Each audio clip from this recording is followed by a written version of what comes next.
Сәлем достар, сіздермен бірге Жанар. Бүгін сіздерге осындай тай етінің рецептісін бөлісетін боламын. Негізі осы тай етінің рецептісі өте көп, бірақ та ең қатты ұнаған рецепт маған осы рецепт. Осы бойынша жасасаңыздар, сіздерде өте керемет кешкі ас дайын болады. Осы видеоны соңына дейін қарауды ұмытпаңыздар, және де менің Instagram парақшама тіркеліп қойыңыздар. Тай етіне керек заттар бізге ең бірінші қияр және де сәбіз, одан кейін тәтті болгар бұрышы, пияз, сарымсақ, ет және де соевый соус керек болады.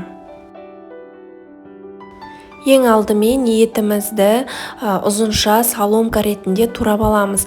Бізде етіміз майлы болмау керек, яғни тек қана таза ет болса жақсы болады. Біз алдымен осы соломка ретінде туралған етімізді маринадтап алуымыз керек. Маринадтау үшін бізге соевый соус және де сұйық майымызды екеуін араластырып, кейін тоңазытқышқа кемінде 20 минутқа, көбінде жарты күнге тоңазытқышқа бетін жауып қойып қоясыздар. Барлық салатын пияз, қияр, сәбіз және тәтті бұрышымыздың барлығын соломка ретінде турап аласыздар. Кейін осы тоңазытқышқа 20 минут тұрған етімізді табамыздың астын қатты қыздырып, ешқандай май құймай осы етімізді қуырып аламыз. Осы еттің ішінде май болғандықтан бізге артық май керек емес.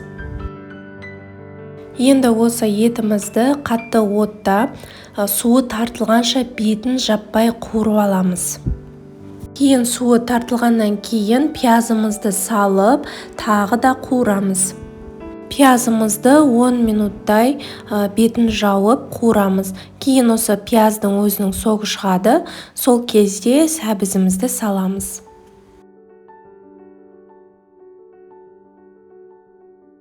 Кейін сәбізімізді саламыз. Сәбізіміз ұзағырақ пісетін болғандықтан орташа отта 15 минуттай пісіріп аламыз. Және де осы кезде етіміз, пиязымыз қатты жабысып жатса, су қосып, бетін жауып 15 минуттай пісіреміз.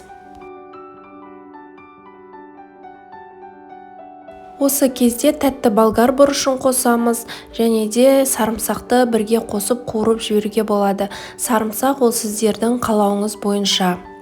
Енді осы болгар бұрышын 5-7 минут аралығында қуырып аламыз. Кейін қиярды қосып, тағы да 5 минут қуырамыз. Міне біздің етіміз дайын болды. Сәбіз, ет барлығы толықтай пісіп шықты. Гарнирге мен күріш пісірдім. Егерде осындай шашылып тұратын, езілмейтін күріштің қалай жасалу керектігін білмесеңіздер, онда менің каналымда осы күріштің жасалу жолы бар. Мен қазір осы жоғарыға сіздерге подсказка қойып кетемін, соны басып, сол осы гарнирдің жасалу жолын көрсеңіздер болады. Өте керемет болып шығады, езілмейді ең бастысы, және де бір-біріне жабысып каша болып тұрмайды. Кейін осылай етімізді шет жақтарының барлығына қойып, әдемілеп дастарханға ұсынамыз. Видеоны соңына дейін қараған болсаңыздар, алғыс ретінде маған лайк басып, және де жасап көрсеңіздер комментария жазып, кейін менің каналыма тіркеліп қоюларыңызды сұраймын.